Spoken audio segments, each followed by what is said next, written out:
Okay, so let's figure things out.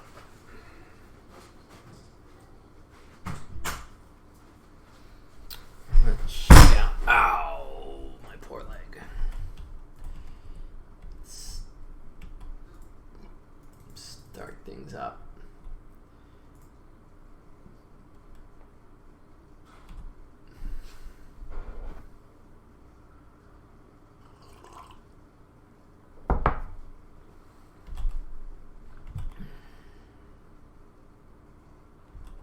Alright, this is the southern hemisphere's winter. I'm curious what this river is going to look like when we have glacial melt.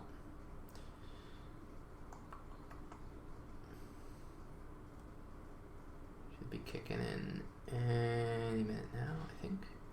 There we go. Oh yeah. It got very full.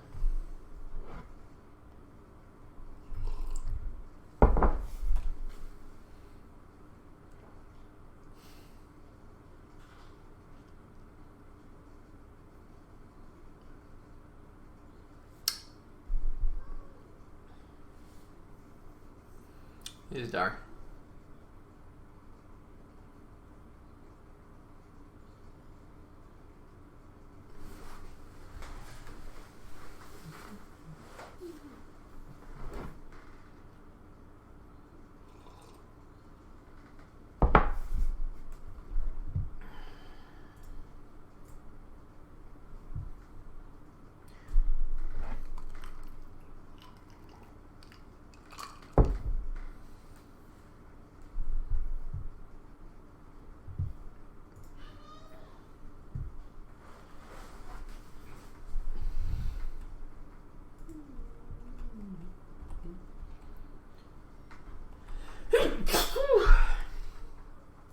So, there's one thing I want to do.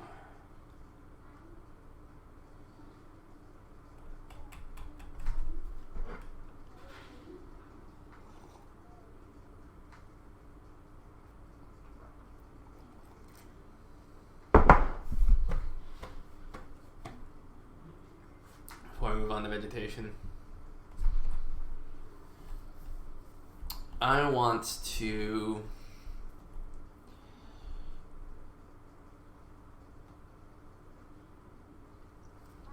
create a band of wetlands around each of our rivers. Oh, it's not working because zoop, it is wasn't technically on.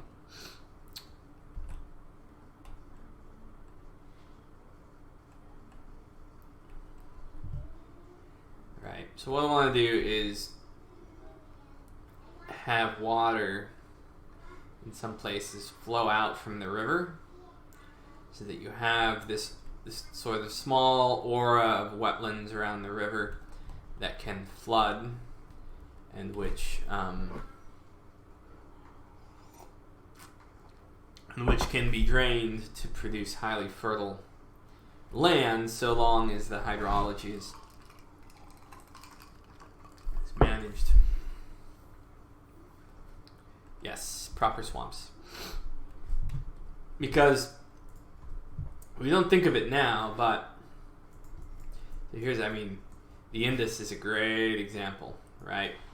Where historically this was all just boom, wetlands all over the place.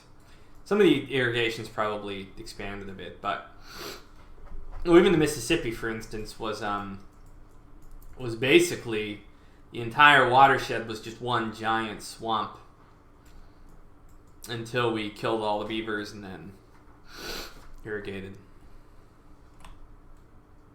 Yeah. Like that beaver book that I recommended to everybody a while back talks about how the Mississippi just used to be look nothing like it does nowadays, right?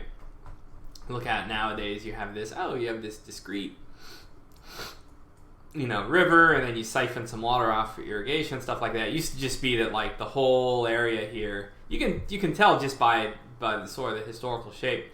Whole area here just used to be one giant swamp flanking the river itself. And so this will be really cool when we coordinate it with our seasonal water flow algorithms, because you'll see we'll be able to have proper seasonal wetlands too. And so in addition to seeing just the rivers themselves growing as the result of seasonal variation, we'll also see the wetlands flanking them fill up as well. Yeah.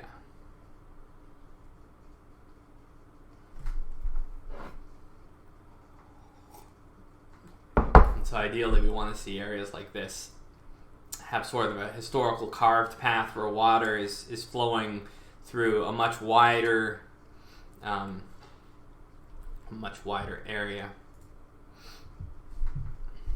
So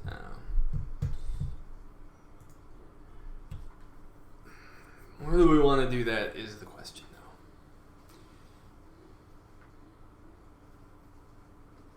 though. Yep. Yeah, what did they call them? They called it the like the castor, like there was something they called it.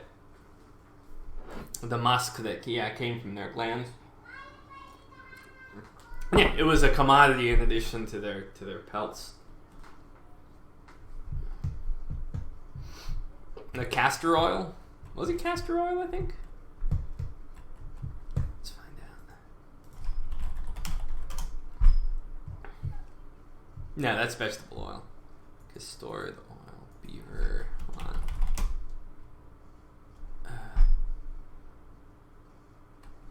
Let's see, what was it called?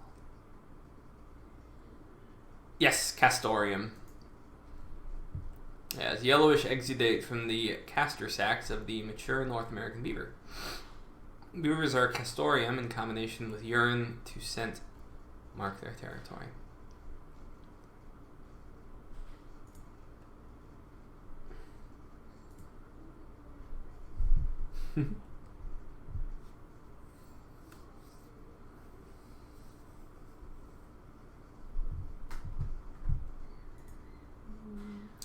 Okay, anyway,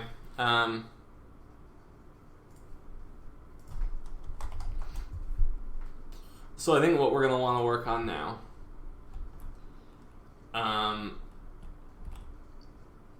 is what I was talking about. So maybe after we generate rivers, let's do this. Let's go ahead and generate basic worlds. Or the same world we've been operating with, but just not in game time. And we'll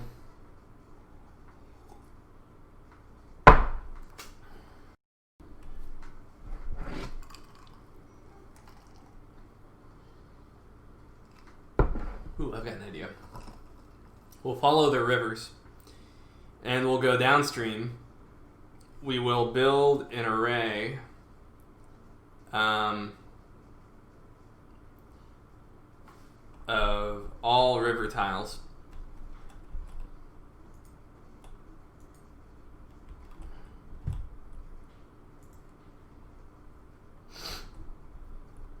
And then we'll go ahead and come up with an algorithm where we have like carving capacity added to a given tile, and then we'll measure that against kind of the nearby elevation. So even if you have the same amount of force up here as down here, you'd have less of an area carved out with neighboring wetlands than you would down here, because there's less of an elevation difference between the banks.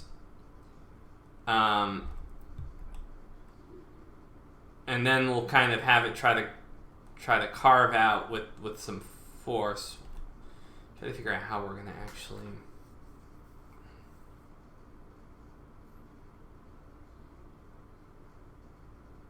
And we're going to want to, in that case, we're going to want to subtract elevation but not immediately. We'll want to record how much elevation we ultimately want to subtract in the end. But here's the problem. We want to make sure that we do this in some kind of order from highest to lowest tile so that we don't have to recheck tiles.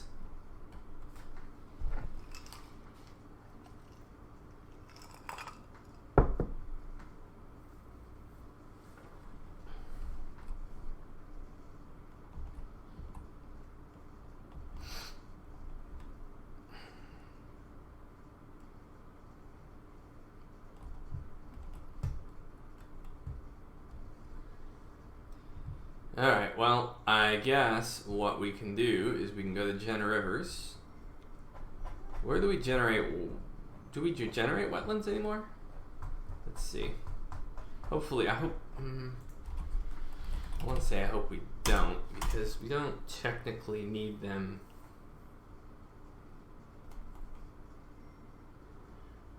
No, we do have wetlands here. Wetland, but not already assigned to a water body. Type wetland.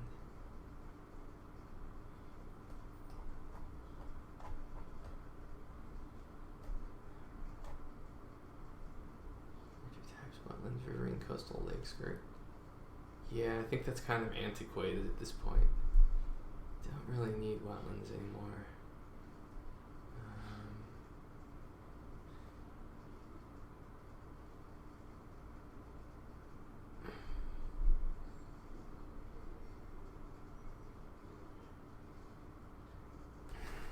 A little bit of a problem. Problem is if this guy, if we end up at this tile and it tries to carve at the bank here,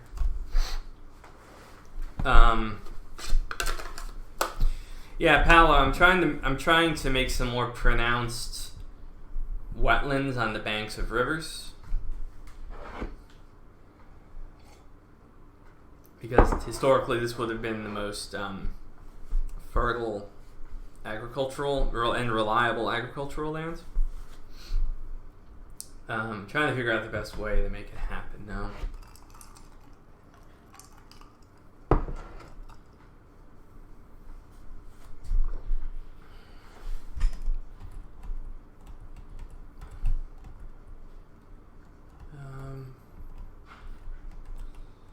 Work out the logic.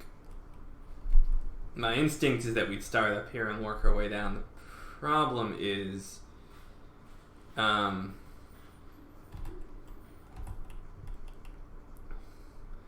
we end up landing on peripheral tiles to the river, they're going to be higher elevation, right? So we click here. This guy here is 284. 284.7. This guy is 288.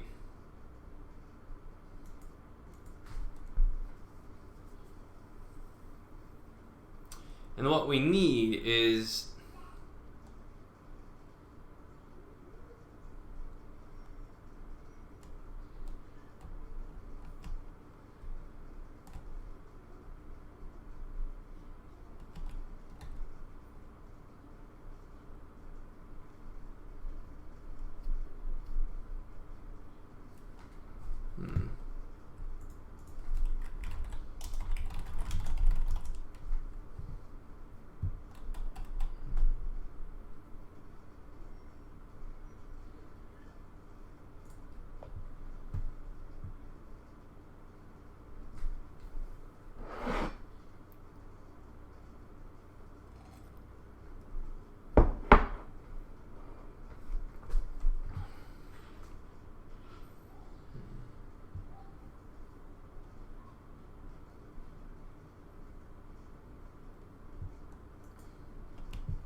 debating about whether this is necessary or not. I'll explain in a minute.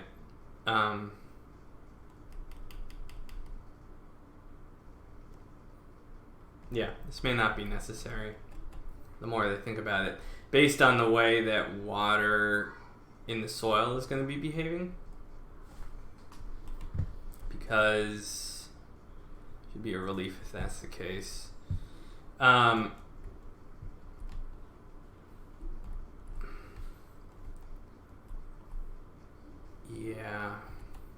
So here, let me show you guys how seasonal water flow is working for now, and then I'll kind of explain what we're going to be doing as far as water availability for plants.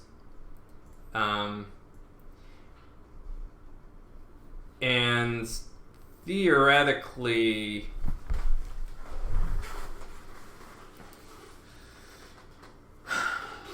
here, I'll just wait a second. This could end up basically creating wet enough soil to create wetland-like conditions. We'll see.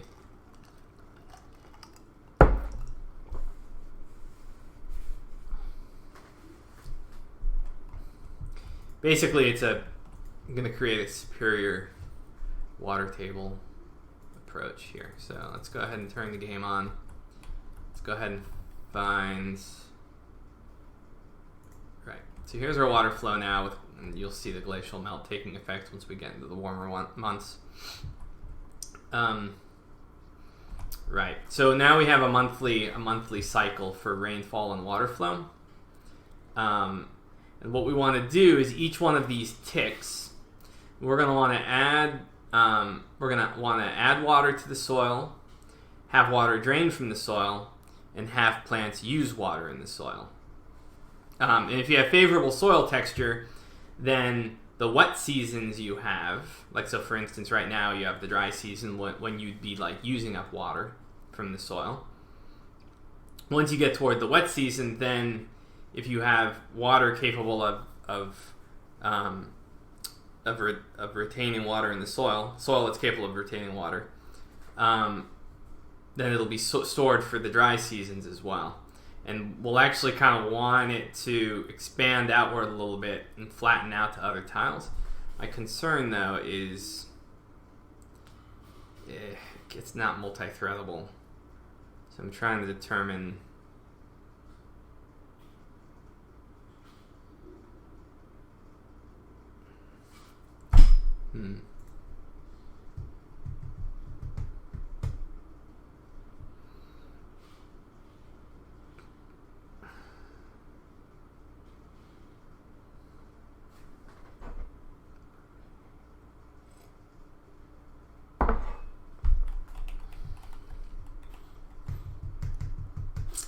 Let's think about this. So let's not worry about any of this river stuff. We'll leave it the way it is. What we can do is go to seasonal water flow.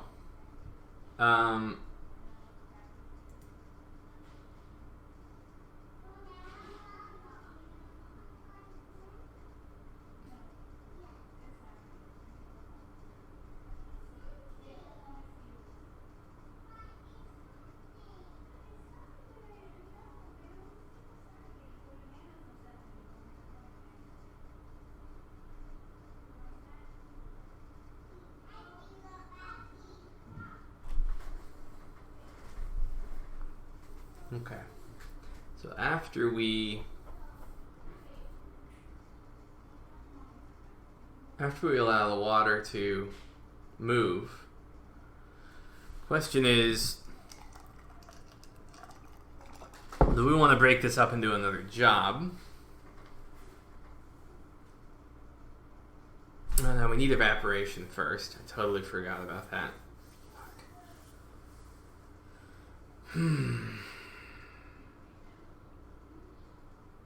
Okay, we'll do that first.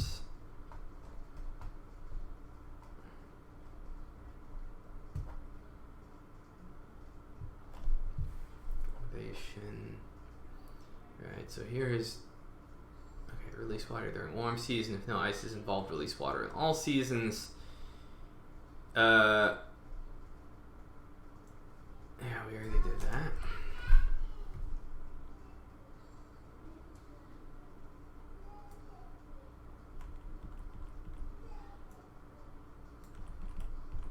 clean this up a little bit.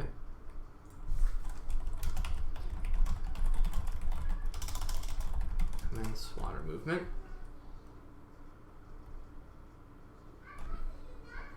Beaverland sounds like a nice place to hide for the mosquitoes. Well, if you have the right hydrologic controls, you could kill off all your mosquitoes. Let me show you.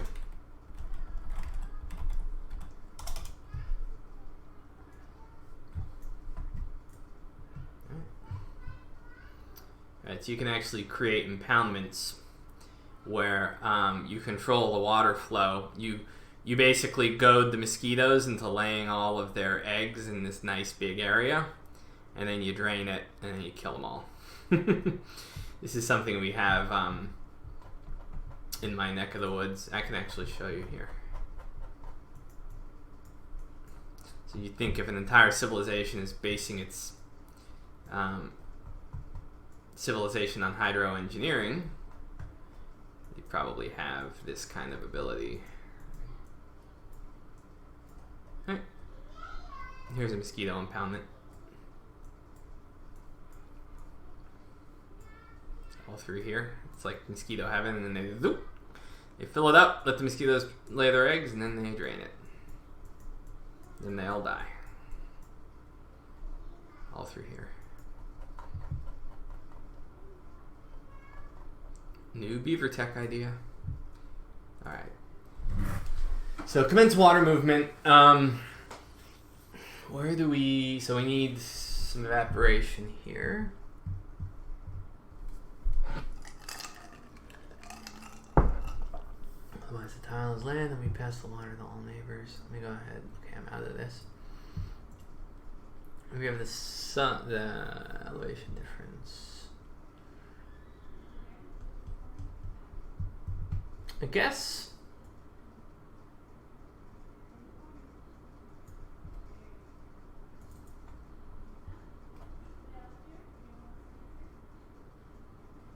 we just apply it. I guess we'd apply the evaporation here, right?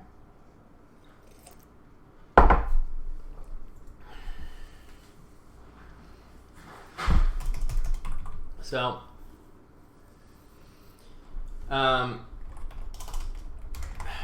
humidity variable should already be considering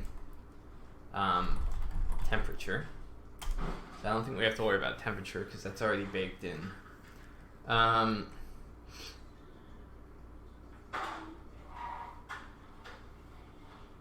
We want surface area exposure relative to water volume. Right, so if you have, I mean, you can kind of do the geometry in your head. When you have just a little bit of water, it spreads out, so its surface area to volume ratio is higher, and so when you have less water, it evaporates more on based on those standards. And then sort of the more water you have flowing, the more likely you have, you know, some big river involved that's deeper, and so therefore you have a smaller surface area to volume ratio, so you'll have less, you know, exposure to the air. So we're going to want to take that into effect, multiply it by its relative humidity for that particular moment in time. There's some function I know that Cal has for grabbing humidity, so we'll use that. Then after we do that,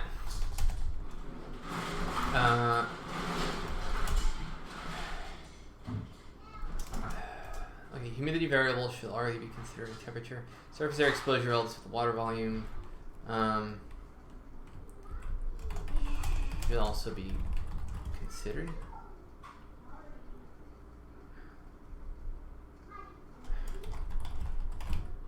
After evaporation, we then determine how much water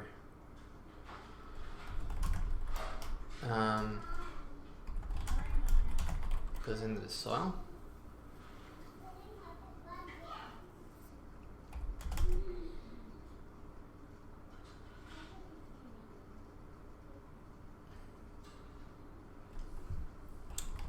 Sandy soil will grab more water. Loamy soils, loamy, silty soil, some water, clay, very little water. Now here's the tricky thing. So sandy soil grabs a lot of water, but then loses a lot of water.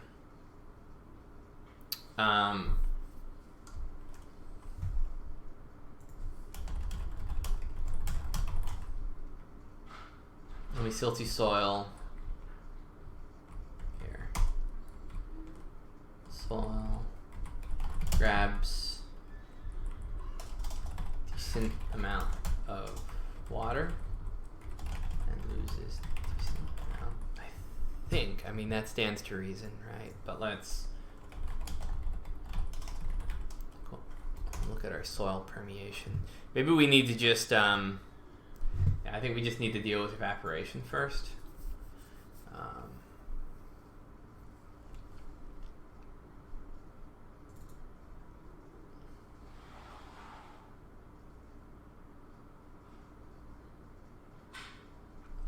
Besides, the permeation isn't going to be happening here with lakes.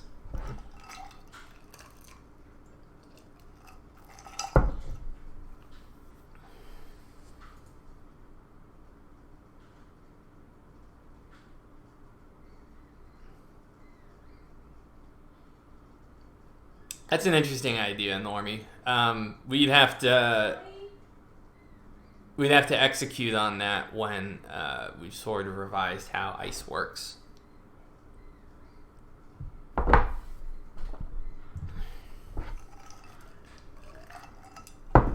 me check something.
Alright, so we just want to figure out evaporation in tile.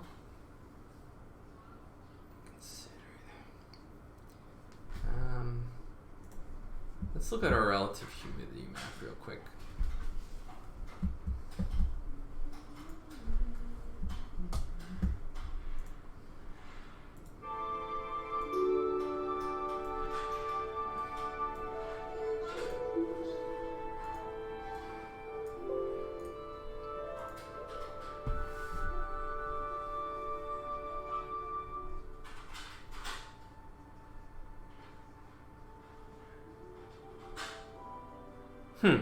Murmansk, that's interesting. And that is something we might be able to replicate if rivers remain objects. Murmansk, you say. Murmansk.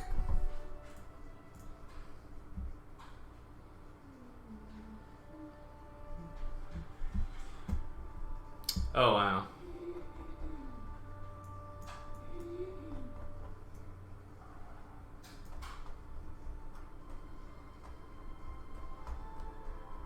So what is this, a dam?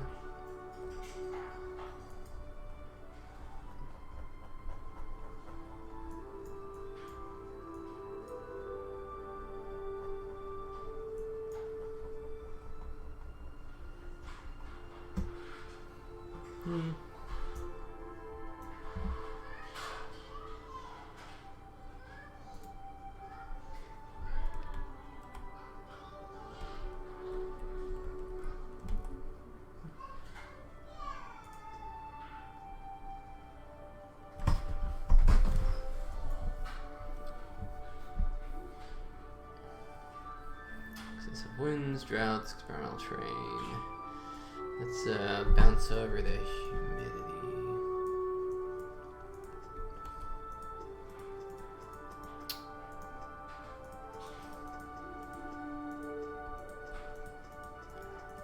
Reasonable difference between seasons. Okay. Well, let's actually click.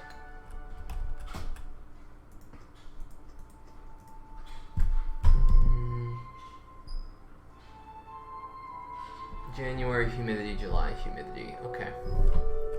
Alright, so we have a substantial difference. Okay, cool. This should be interesting then.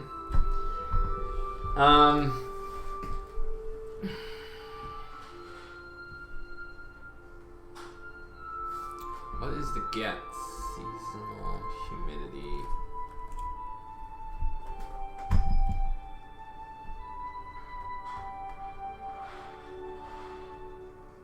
I'm sure there's some tile function. Month, grid size. Okay. So it's going to be something like this.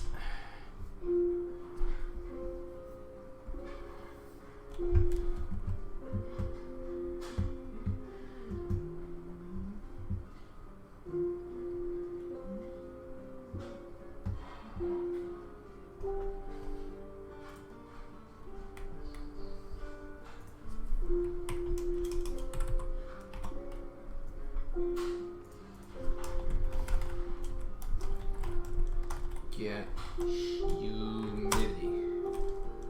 Month.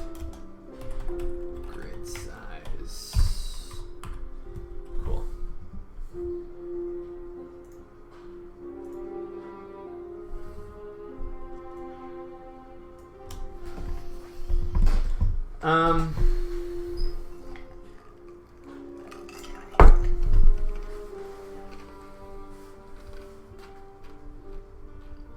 Question now is how we want to handle the surface area to volume ratio.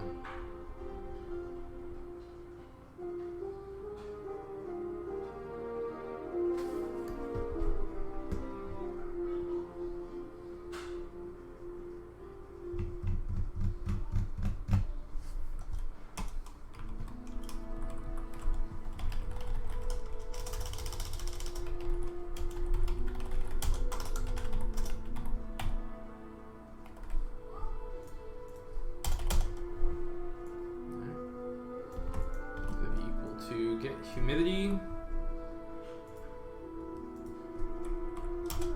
times however much water happens to be moving through at a given time.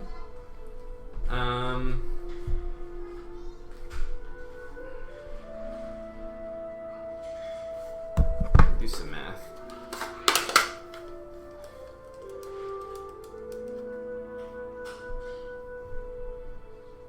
Actually.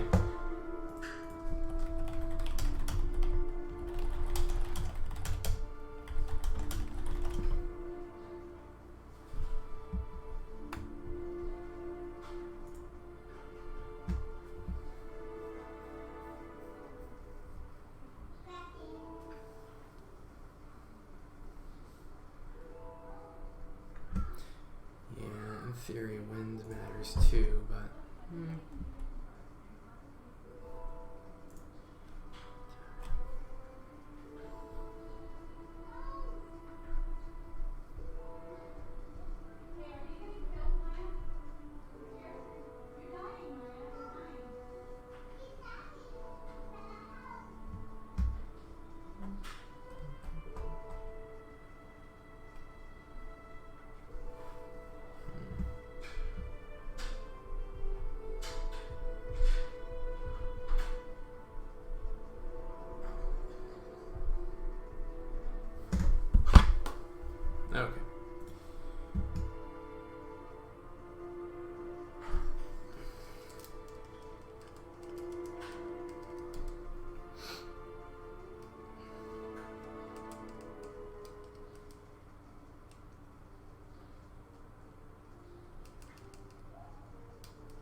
Need to figure out how.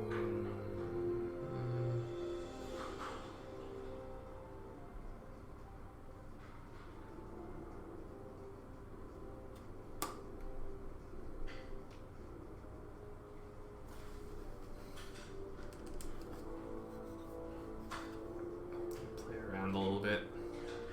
Excuse me.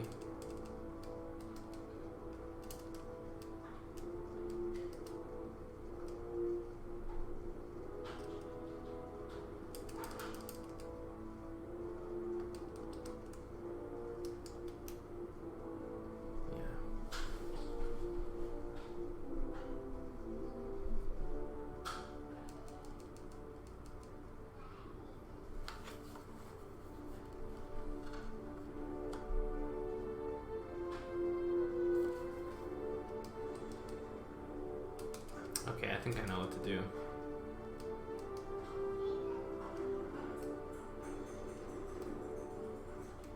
Let's take the cubed root.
Sorry, I'm not in a very narrative mind frame at the moment.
Surface exposure.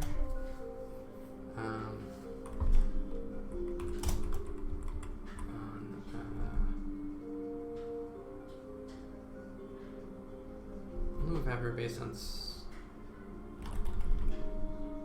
water masses, surface exposure.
like I just need to think in peace for a little bit.